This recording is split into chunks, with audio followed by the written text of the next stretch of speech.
Bonjour à tous. Alors, ça fait un petit moment que j'avais pas posté et je vais vous expliquer un petit peu pourquoi. En tout cas, je suis contente de vous retrouver aujourd'hui et le thème du jour, c'est mon expérience avec le gluten. Alors, voilà, j'ai découvert que j'étais intolérante au gluten il y a quelques semaines de ça et je voulais vous partager mon expérience parce que ce que j'ai vécu en fait, j'ai mis longtemps à le trouver, j'ai fait beaucoup de recherches sur internet et je ne trouvais pas les explications. Donc c'est pour ça que je vous fais cette vidéo parce que peut-être que les symptômes que j'ai eus vont vous parler, peut-être que ça va amener des choses, des explications dans ce que vous êtes en train de vivre au niveau de votre santé, au niveau des réactions de votre corps. Et donc voilà, je me suis dit, allez, comme d'habitude, je fais de mon expérience pas très cool un tremplin pour aider les autres. Donc voilà, donc comme je vous disais, je me suis rendu compte que j'étais intolérante au gluten, donc comme certains d'entre vous le savent déjà, je suis végétalienne depuis déjà plusieurs années, alors ça m'arrive de faire des entorses quand je sens que j'ai besoin de manger un élément, voilà, mais le fromage, ça doit faire 3-4 ans que j'en ai pas mangé. La viande, ça doit faire 8 ans. Enfin bon, voilà, quand je dis des entorses, c'est vraiment, je mange une crevette de temps en temps. Et encore, quand je dis de temps en temps, ça peut être pas du tout pendant 3 ans. Donc, voilà, ça c'était la petite parenthèse. Et donc, je mangeais presque pas de gluten. En tout cas, j'avais l'impression, comme je ne mangeais pas de pain, que je mangeais très peu de pâtes, je me disais que mon alimentation était sans gluten. Voilà, parce que j'étais pas allée faire mes recherches sur les ingrédients dans lesquels le gluten peut se cacher. Alors en fait, déjà, que je vous explique, quand je dis que je suis intolérante au gluten, je ne suis pas cœliaque, c'est-à-dire que j'ai pas de problèmes intestinaux, j'ai pas de maux de ventre, j'ai pas de diarrhée, j'ai pas eu ce genre de choses qu'on peut voir dans la maladie de cœliaque. En revanche, et c'est pas plus réjouissant, je me suis mise à gonfler comme une baudruche. Alors avant ça, ça faisait à peu près 3 ans que j'avais des saignements gynécologiques tout le temps. C'est-à-dire que les moments où j'avais mes règles, je savais que j'avais mes règles parce que je saignais plus. Voilà, donc c'était vraiment très très inconfortable. J'ai fait, il y a à peu près 1 an, j'ai fait des examens médicaux parce que je sentais que j'avais des soucis hormonaux que je ne comprenais pas et je me suis dit à un moment, pour moi ça ne vient pas de l'alimentation, je fais attention à mon hygiène de vie, donc là il y a quelque chose, je fais attention à mes émotions, etc. Et là je n'explique pas pourquoi j'ai ces saignements, pourquoi j'ai un cycle hormonal qui déconne. Euh, j'ai fait donc, pour la première fois depuis des années et des années, j'ai fait des examens médicaux, prise de sang, etc., qui n'ont absolument rien révélé, à part une anémie. Mais comme m'a dit la sage-femme, quand on saigne depuis 3 ans, l'anémie, c'est un petit peu le passage obligatoire. Donc voilà, mais je me sentais fatiguée, mais sans être fatiguée comme quelqu'un qui aurait vraiment une anémie. J'avais quand même une grosse anémie. Et, euh, et donc, voilà, il n'y avait pas d'explication médicale, en tout cas dans les examens qui ont été faits, il n'y avait pas d'explication médicale à ce que moi je ressentais et à ce qui se passait en fait. Donc voilà, bon, en même temps j'étais un peu rassurée, mais ça ne résolvait pas le problème. Et puis j'ai commencé à manger un petit peu plus de pain, mais pas non plus des quantités astronomiques. Euh, et en fin d'année, début de cette année, j'étais en vacances avec mon amoureux. Et là, on a mangé un peu plus de pain, etc. Et vraiment, je me voyais, mais déjà au moment de Noël, j'étais en train de gonfler. Et d'ailleurs, au moment de Noël, j'étais mais bouffie et défigurée. Enfin, quand je revois les photos, là, je me dis, oh mon Dieu, c'était horrible. Je vous ferai pas l'affront de vous mettre des photos, mais croyez-moi sur parole, c'était horrible. C'est ça que pendant quelques temps, je ne me suis pas mise en vidéo quelque part parce que vraiment, j'étais pas belle à voir. Et, euh, et donc d'ailleurs, sur les photos en amoureux des vacances, ça ne va pas me laisser de très bons souvenirs. Bref, donc voilà, je me suis mise à gonfler comme si je prenais des kilos. Et en même temps, je voyais bien que c'était pas comme quand j'ai pu grossir à d'autres périodes de ma vie, que là j'étais toute gonflée en fait. Et sans explication, vraiment, je me disais, mais ça vient d'où? À part le fait de manger un petit peu de pain, j'ai pas changé d'alimentation, je ne comprends pas. Et vraiment, enfin, c'est incompréhensible. Et puis en fait, j'ai eu le déclic pendant justement mes vacances du mois de janvier. Un soir, j'avais très envie de manger des maquis. Et moi, j'adore quand les maquis trempent dans la sauce soja. Et donc, et ben, comme d'hab, je les ai fait tremper dans la sauce soja. Le lendemain matin, je me suis réveillée, c'était pire que pire. J'étais énorme du visage, les paupières enflées. Là, cette partie-là, elle était enflée, mais c'était horrible.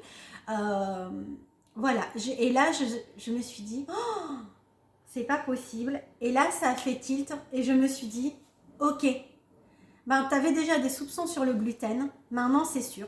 Parce que dans la sauce soja, il y a du gluten, puisque c'est macéré avec, il y a une fermentation à base de blé. Et là, ça m'a fait tilt. Et j'ai décidé d'arrêter le gluten. À partir du moment où j'ai arrêté le gluten, en 3 jours, j'avais déjà bien dégonflé. C'était assez impressionnant. À chaque fois que je me regardais dans un miroir, je me voyais dégonfler. Là, j'ai pas encore tout à fait terminé, mais c'est déjà beaucoup mieux. Et voilà. Donc, ça a été vraiment incroyable.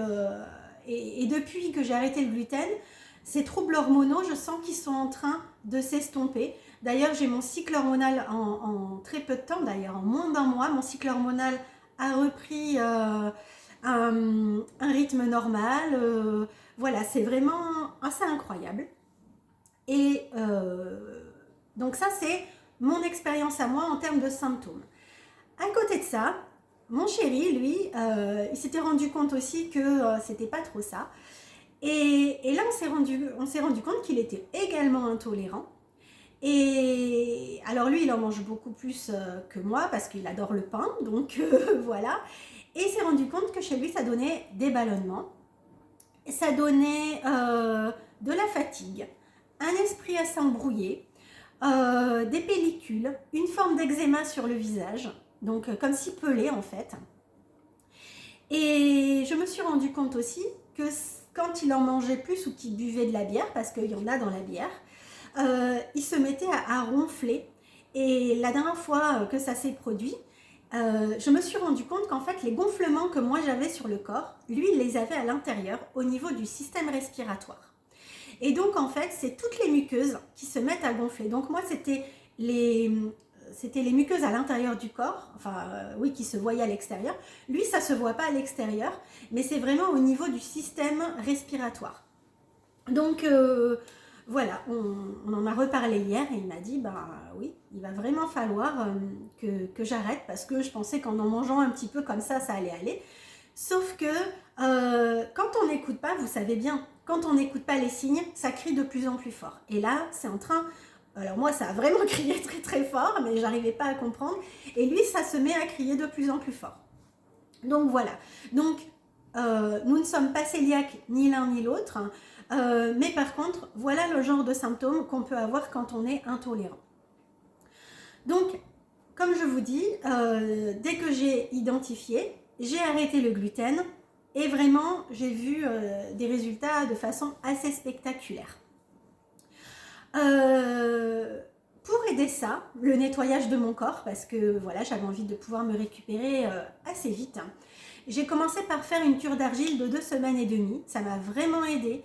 Donc, l'arrêt du gluten plus l'argile, ça a changé vraiment la texture de ma peau. Ça a changé l'éclat de ma peau. Ça a changé aussi mon regard.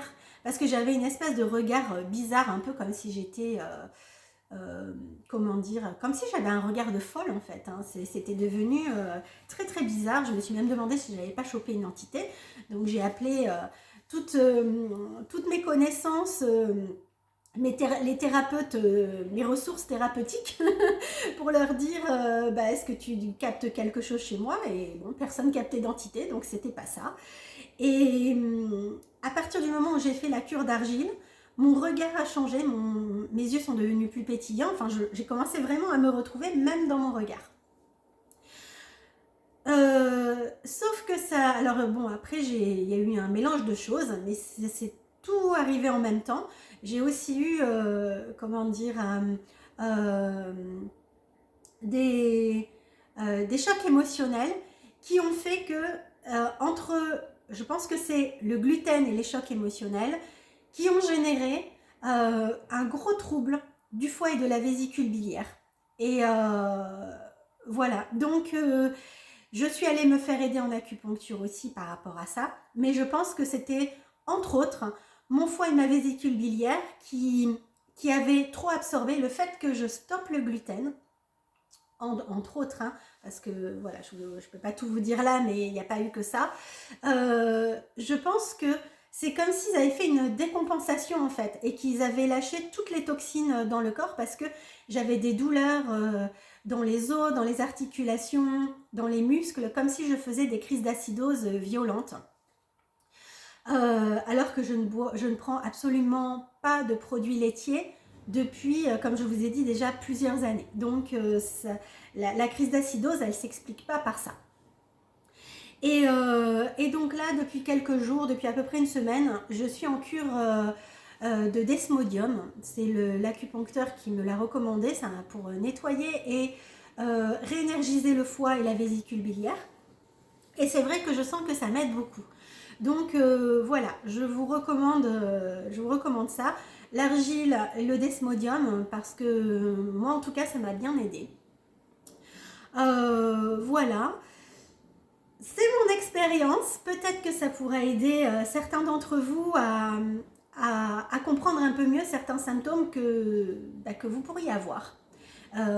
Voilà, donc petite parenthèse aussi, dans quoi peut-on trouver du gluten? Alors, dans de nombreuses céréales, hein, le blé le plus connu, le seigle, le froment, l'épeautre, enfin voilà. Donc là en ce moment, moi je cible davantage maïs, riz, voilà, les farines de maïs, de riz, de sarrasin.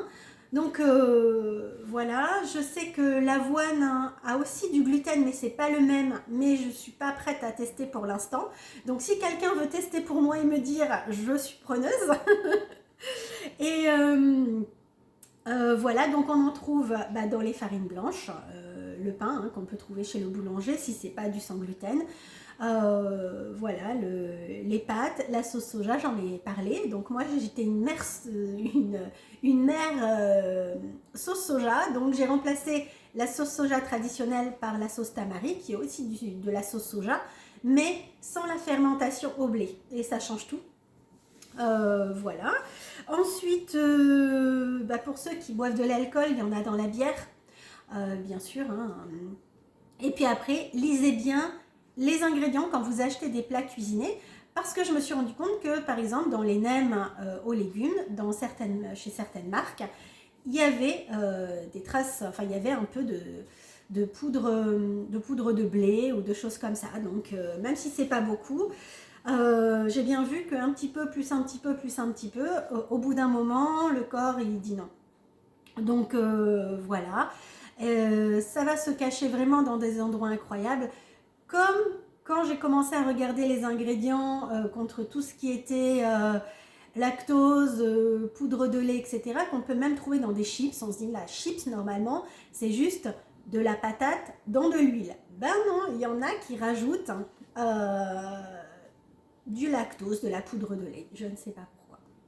Donc voilà, regardez bien les paquets, lisez bien tout pour être le plus possible sans gluten ou sans autres ingrédients si vous êtes intolérant ou allergique à certains ingrédients.